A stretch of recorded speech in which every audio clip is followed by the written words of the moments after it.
the most beautiful sapphire royal jewelry. Maria Pavlovna Romanova's jewelry was presented at the Sotheby's auction and, who would doubt it, was sold. The sapphire parure no longer exists in its entirety. But $500,000 were raised for the ring and earrings. This is not surprising because the jewelry is of amazing quality with the characteristic features of Bolan jewelry, the deep color of Sri Lankan sapphire. The earrings have stones of different carats, which is almost invisible due to the perfect cut. Among other things, the famous sapphire tiara, whose history is closely connected with Grand Duchess Maria Pavlovna, was part of this parure. A story truly worthy of a great detective. An English diplomat took the jewels out of Petrograd during the Revolution to give them to the Grand Duchess. And in his chests, there was not only a Vladimir tiara, but also a sapphire one. Dutch sapphire tiara. This unique product was made in the 19th century. During this time, it was demonstrated with dignity by many secular ladies. However, it looked most amazing on Queen Maxima, on the day of her husband Willem Alexander's ascension to the throne in April 2013. Tiara with sapphires from the magnificent parure of Queen Maria Amelia. This unimaginably beautiful piece of jewelry was previously the property of Queen Maria Amelia, the wife of King Louis-Philippe I, and now it is carefully preserved in the Louvre, where it can be seen firsthand. The Leuchtenberg Sapphire Tiara, another masterpiece of jewelry art. The size of the sapphires on this tiara is amazing, and the sparkling diamonds only accentuate it. It is believed that the jewelry was part of the royal collection under Napoleon. Portland tiara with sapphires. This is a worthy example of jewelry craftsmanship, which was made for the wife of the 6th Duke of Portland. In 2010, the family, which has owned the jewelry for more than a century, sold it to the Prince of Wales. I would like to believe that it will soon shine again in all its splendor at special receptions. The tiara of the Grand Duchess of Adelaide. The jewelry collection of this noble family is amazing with the splendor of the jewelry collected in it, but it is the family tiara that stands out for its special grace and beauty.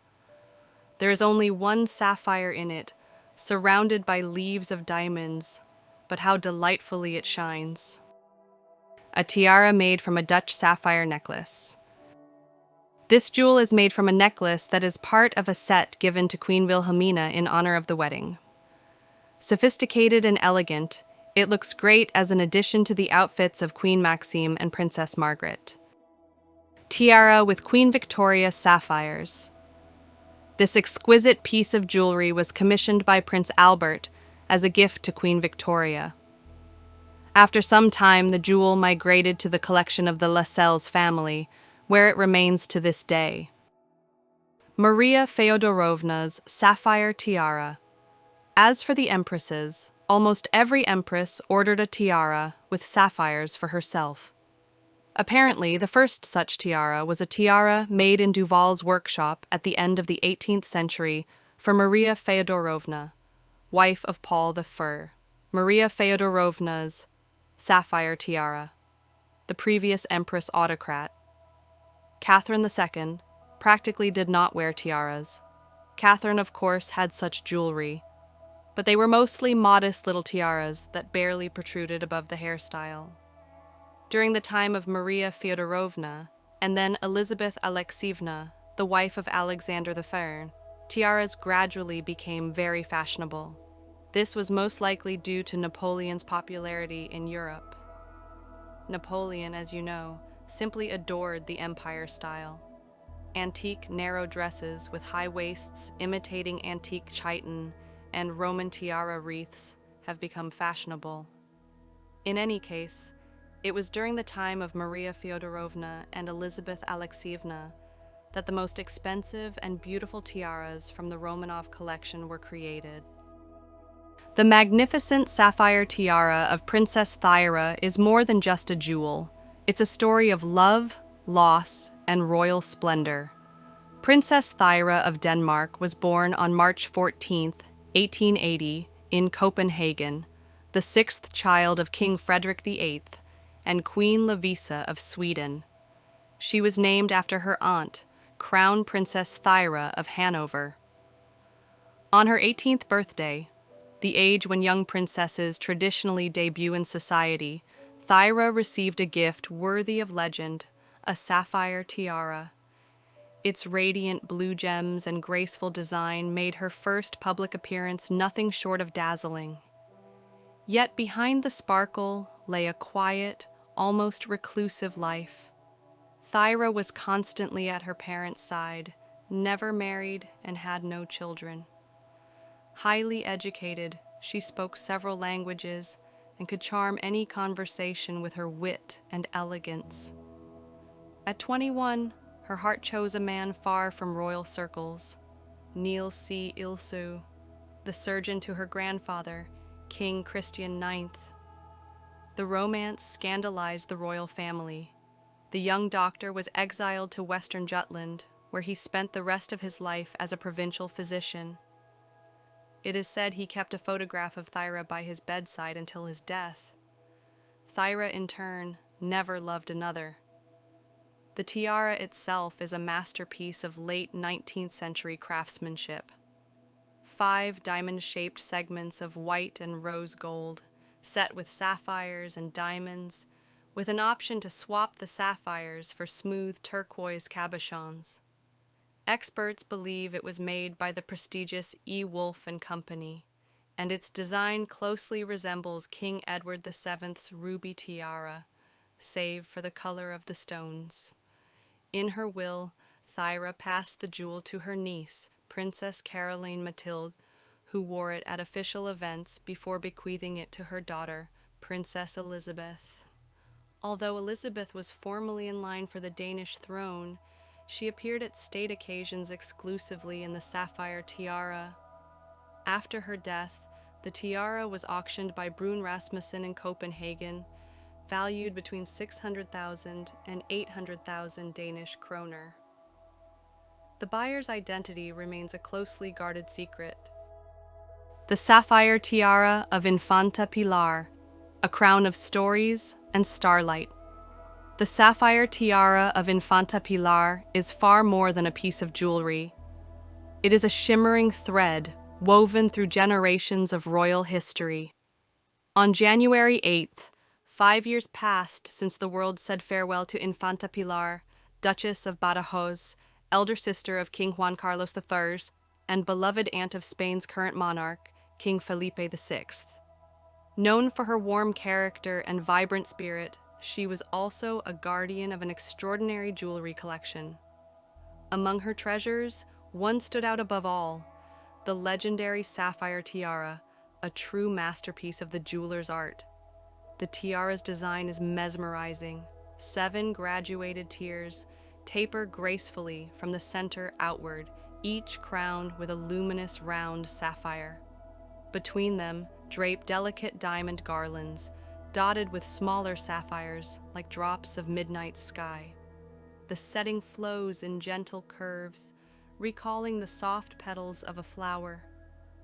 Legend has it the tiara first belonged to Princess Marie Isabelle of Orléans, Countess of Paris, before passing to her daughter, Infanta Luisa, and later to the Countess of Barcelona, mother of King Juan Carlos. Its public appearances were rare. One of the few photographs of the Countess wearing it was taken at a 1954 debutante ball in Rome's Torlonia Palace. That same year, it graced the head of Infanta Isabella Alfonsa for young Pilar's own debut in Estoril. In memoirs, it is recalled that Isabella looked stunning, though she remained silent all evening, unable to bear the taste of lipstick. Once in Pilar's possession, the tiara became her faithful companion for glittering occasions. Her brother's wedding, royal balls across Europe, gala concerts, and grand state banquets. She paired it with diamond parures to create ensembles that left even seasoned courtiers enchanted. At times, the tiara ventured into other hands, It adorned her sister Infanta Margarita, brides of family friends, and later her own daughters-in-law. At Laura Ponte's wedding, it was even worn upside down, a daring twist that turned tradition on its head. After Infanta Pilar's passing in 2020, the tiara's whereabouts remain a mystery, yet its story endures, a tale of royal elegance, whispered in every sapphire, shimmering with the light of evenings long past. The sapphire necklace of an American who became a princess, the story of Elsie Burhanedin. Life has a way of writing stories that even novelists would hesitate to imagine. Take Elsie Gregory Jackson, for example, a young woman from New York at the turn of the 20th century. In 1904, she married Deming Jarvis Jr., an industrial magnate and head of the American Agricultural Chemical Company in Detroit. Their days were split between a grand Washington residence and a charming French villa, La Val Fleury, in the seaside town of Dinard. Then came the First World War, shattering the calm. The glittering soirees were replaced with the quiet hum of hospital wards. Elsie and her husband devoted themselves to caring for wounded soldiers, and for her tireless service, France awarded her the prestigious Médaille de la Reconnaissance Française. When her husband passed away in 1924, Elsie continued to shine in the high society of Dinard and New York, befriending Queen Marie of Romania and members of the exiled Russian imperial family. Her life was already a rich tapestry of experiences, but fate had yet another twist in store. In 1933, Elsie married Prince Mehmed Burhaneddin, son of the last Sultan of the Ottoman Empire, Abdulhamid II. The prince was more than royalty. He was a naval officer, composer, artist, and pianist. Unlike many exiled royals, he lived comfortably, dividing his time between Nice, Paris, and New York. He had been married 3 times before, but with Elsie, it was different. His affection was boundless, and he adorned her with exquisite jewels. Among them was a legendary 17-carat sapphire once owned by Grand Duchess Victoria Melita. But the true masterpiece was the sapphire necklace captured in her portrait by René Lebrun, an opulent piece with 3 large cabochon sapphires of 10.47 carats each, embraced by pear-shaped and antique rose-cut diamonds. Crafted with gold and silver, the necklace weighed an astonishing 1.9 kilograms, a treasure worthy of both royalty and legend. After Elsie's death, the jewels were inherited by her niece, Elsie Ekengren Odan. To this day, they remain in the family, a sparkling reminder of love, destiny, and the extraordinary journey of an American who became an Ottoman princess. The sapphire parure of Queen Elizabeth II is more than just a royal jewel. It's a piece of history with a scandalous past. Once it belonged to Princess Louise of Belgium, one of the most controversial royal figures of the past century. Her childhood was harsh. Cold water every morning, a hard bed, and severe punishments for the slightest misbehavior.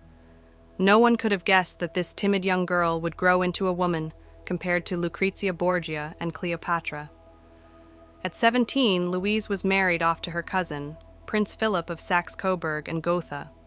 Their wedding night ended in chaos. Frightened, she ran away barefoot into the palace greenhouses.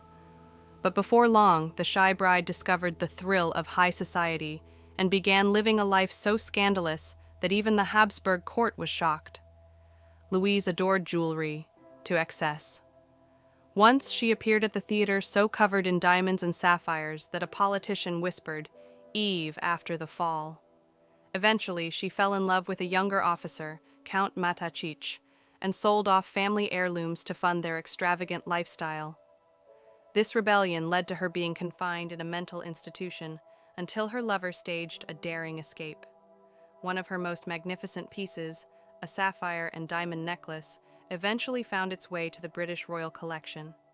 In 1963, Queen Elizabeth II purchased it to complement the sapphire parure gifted to her by her father, King George VI, on her wedding day. From then on, the necklace became one of her favorites. The Queen often wore the sapphires, especially in the 1990s and 2000s, sometimes pairing them with the famous Russian brooch once owned by Empress Maria Feodorovna. After Elizabeth's passing, the jewels returned to the royal vaults, and soon after, Queen Camilla appeared wearing them. Blue is one of Camilla's signature colors, and the sapphires suit her perfectly. While critics once dismissed her as a pale imitation of her predecessor, they now admit she is developing her own regal presence. Today, this sapphire parure, born in scandal and drama, has become a glittering symbol of elegance and continuity within the British crown. The gift from a disgraced father, the sapphire parure of Grand Duchess Maria Pavlovna, sold for a song. Grand Duchess Maria Pavlovna, granddaughter of Emperor Alexander II, faced a tragic childhood, losing her mother at a young age. Her mother, Princess Alexandra of Greece, daughter of Grand Duchess Olga Konstantinovna, Queen of the Hellenes, died giving birth to Maria's brother, Dmitry Pavlovich, the disgraced father. Maria's father, Grand Duke Pavel Alexandrovich, later remarried, a union deemed unequal, to Olga Pistolkor's, the wife of one of his subordinates. This scandal led Nicholas II to exile Pavel from Russia. Left behind in Russia were Maria and Dmitry, placed under the guardianship of their uncle, Grand Duke Sergei Alexandrovich, and his wife, Elizabeth Feodorovna, sister of Empress Alexandra Feodorovna. Orphans in a royal house, Maria later recalled the painful loneliness after losing both parents. Their uncle Sergei was kind, but held a stern view of Pavel's new marriage. Despite loving their father deeply, Maria and Dmitry had their contact with him harshly restricted. Sergei read their letters before they were sent and forbade Pavel from influencing the upbringing of his own children.